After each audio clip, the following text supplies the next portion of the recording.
Hello, happy crocheters. This is Lindsay from windingroadcrochet.com, and today I'm going to show you how to make this easy hanging wall basket. If you like this tutorial, make sure to like, subscribe, hit the notification bell. You can also follow me on Instagram and Facebook.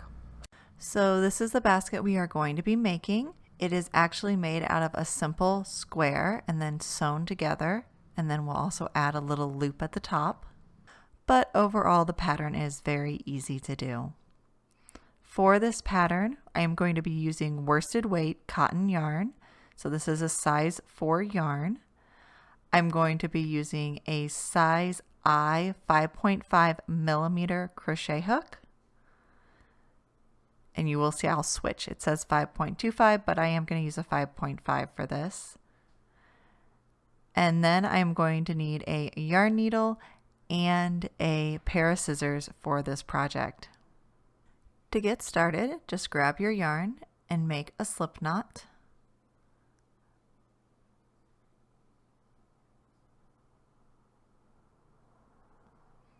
We're going to put our hook into our loop that we've made, and we're just going to get started by chaining 34.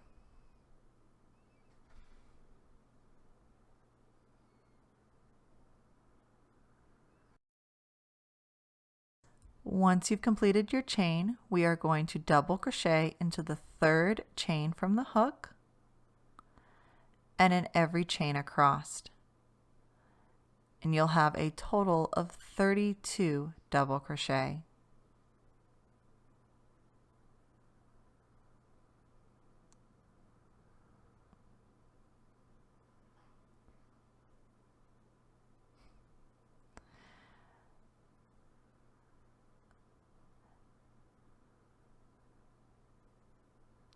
So just work a double crochet in every chain across.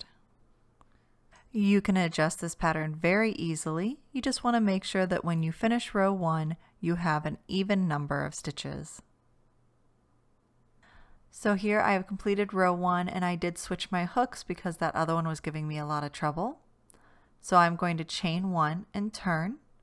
I'm going to pull up on my yarn a little bit because that's what I like to do instead of a turning chain. You're welcome to chain 2 instead. I'm going to work a double crochet into the very first stitch. I do not count my turning chain as a stitch. Now we're going to do crossed double crochets.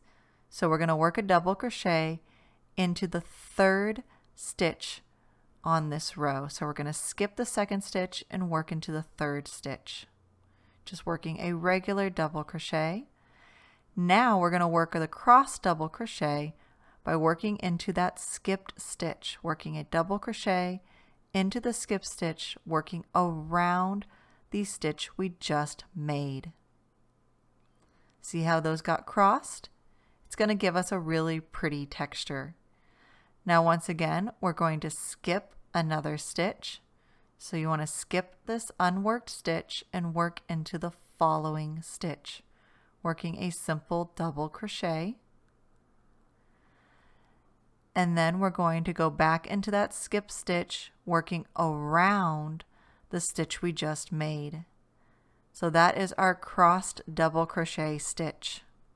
We're going to continue repeating this all the way across until you only have one stitch left to work.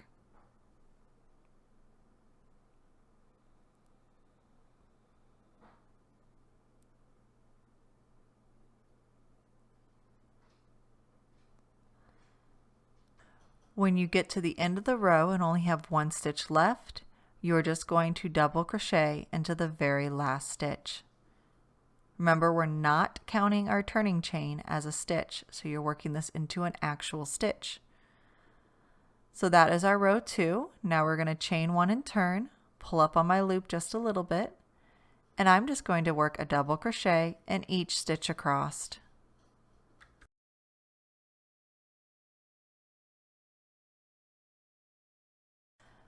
So if you did your last row correctly, you'll work 32 double crochets into this row.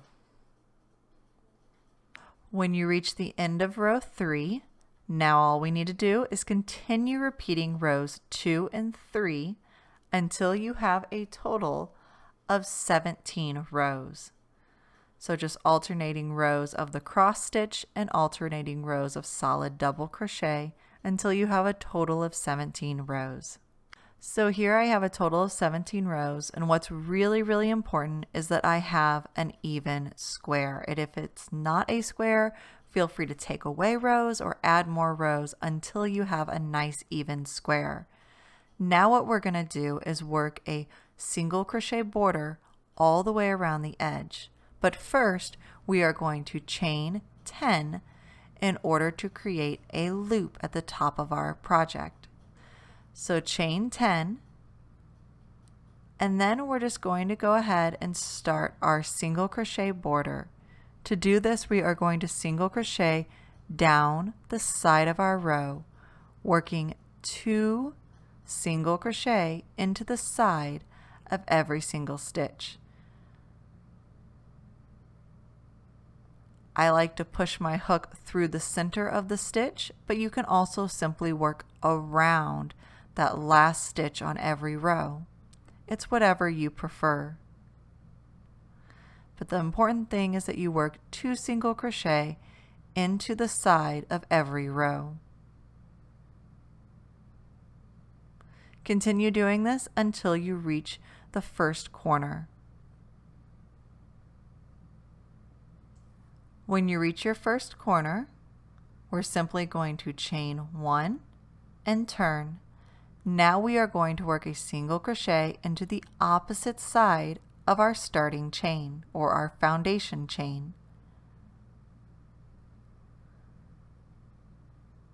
So you can see I'm just pushing my hook into that same chain and working a single crochet. So keep working until you reach the end of the row. So once you reach your corner again, we are going to chain 1 and turn, and just like our first side, we will be working 2 single crochet into the side of each row. So you're welcome to work around each stitch or push your hook through each stitch. It's completely up to you, whatever works easier. Just make sure you're working 2 single crochet into the side of each row. And continue this until you reach your next corner. So here we've reached our third corner. We are just going to repeat what we've done before, which is chain 1. And this time it's nice and easy. We're just going to work a single crochet into the top of each stitch.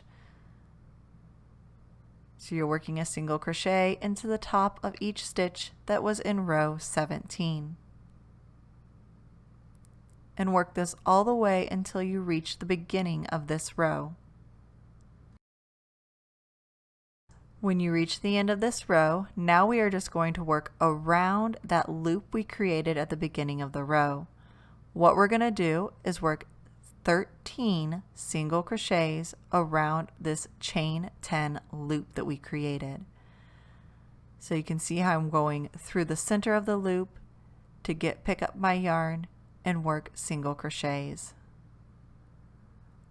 Again, it's 13 single crochet in order to make this loop nice and thick and full.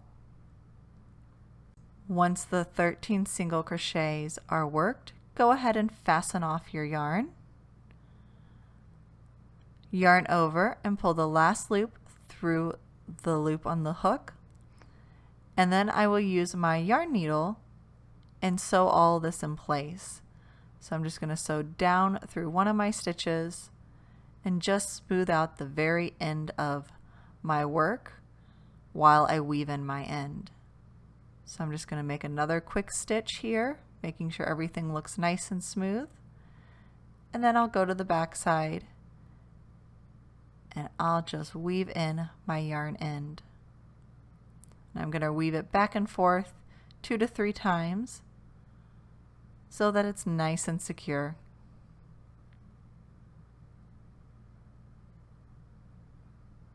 And then fasten that off. So now that our piece is done, go ahead and lay it out so that the loop is up top. Take your 2 outer points and fold them into the center and fold your bottom point up. That is going to give our wall basket its shape. And now we just need to sew this upside down V together and our basket will be done. So I'm just taking some yarn and a yarn needle.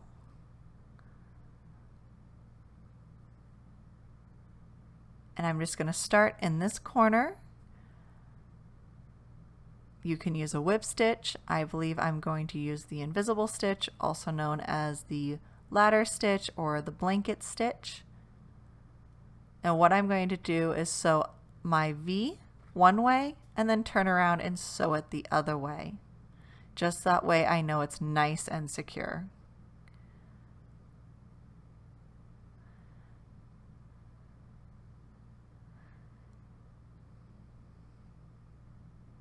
To do the blanket stitch, all I'm actually doing is going under one loop on each stitch in a zigzag pattern back and forth. So I'm going through the very center of the top of the stitch on both sides. As you can see how that is coming together there. I'm just going to go under one loop on both sides, pull it through, go up to the next one in a zigzag pattern and go under the loop for the next stitches. I have a video on this showing how to do it a little bit slower if you want to check that out for how to do the invisible stitch.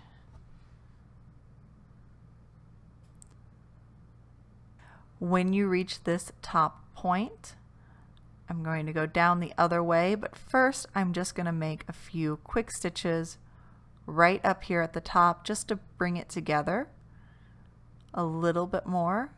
So I'm just going through all three pieces all at once. And then I will continue doing my invisible stitch down the other side.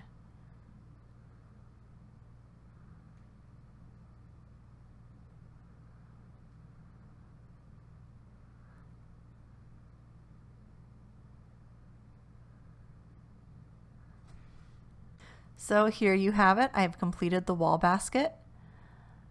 It is really cute, really fun, and really easy to do.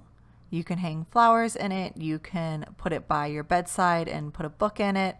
You can use it as a mail organizer. It's just a really fun pattern. So I really hope you enjoyed this video tutorial, that you'll check out my other easy video tutorials. And thank you as always so much for watching.